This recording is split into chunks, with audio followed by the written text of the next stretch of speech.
Mga pangga, ang cute ng problema nitong aking client Kasi, isang hinliliit lang po talaga dito sa kaliwa at isang hinlalaki naman sa kanan. Yun lang talaga yung problema ni client. Tulad nitong hinliliit niya na nililinisan ko, napakakapal po ng dry skin yan.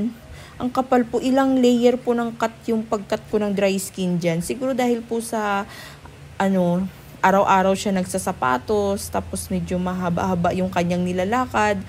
Kaya siguro ganyan po kakapal yung yung dry skin niya diyan sa kanyang kaliwa. Tapos doon naman sa kanyang hinlalaki, ang problema niya naman po doon, baon yung kuko.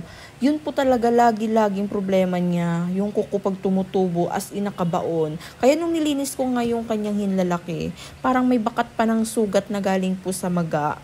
Kaya maliban dun sa kanyang hinlalaki at dito sa kanyang hinliliit, ay lahat naman ng kuko niya okay. Ayun lang talaga yun. Yung sa tuwing pupunta siya dito sa akin, ayun lang talaga lagi niyang problema. Yung hinliliit niya at yung nag-iisang hinlalaki niya na may dry skin at ingrown. Kaya maliban dun, wala naman na. Kaya napakabilis ko lang po ito nalinis. Siguro umabot lang ako dito ng 15 minutes. 15 minutes po. Matagal na po yung 15 minutes na paglinis ko sa kanya. Napakabilis lang talaga. Kasi yung ginawa ko, ayan, pinutulan ko lang ng kuko, tinanggalan lang ng kaunting dry skin. Ayun lang po talaga. Kaya happy na po siya sa ganyan na matanggal yung ingrown at yung itong hindi liit niya na masimot lahat ng dry skin. Ayun na yung kaligayahan nitong aking client.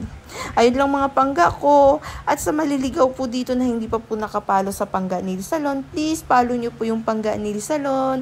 Maraming salamat po sa pagsuporta. Sa mga silent viewers, followers ko na andyan po lagi. Sobrang nagpapasalamat po ako sa inyo. At sa mga nagtatanong po kung taga saan po ako, ako po ay taga Clinicville, Dilarama, Barangay BF Homes, Parañaque. At sa mga nagtatanong po kung by appointment po ba, opo, by appointment po. Kasi minsan po, wala po ako dito sa bahay. Nag-home service po ako. Sayang naman po kung halimbawa na pupunta po kayo na wala po ako. Kasi marami po minsan nagme-message sa akin na pumupunta po sila. Gusto nila mag-walk-in. Pagdating nila dito, wala po ako. Kaya sana po bago po pumunta, mag-message po muna at hindi po pwede ang walk-in kasi minsan talaga puno po yung schedule. Ayun lang po, maraming salamat po.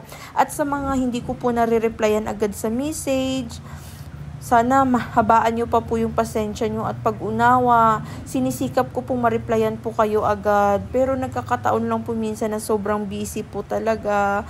Kaya humihingi po ako ng pasensya at malawak na pag-unawa. Maraming salamat po.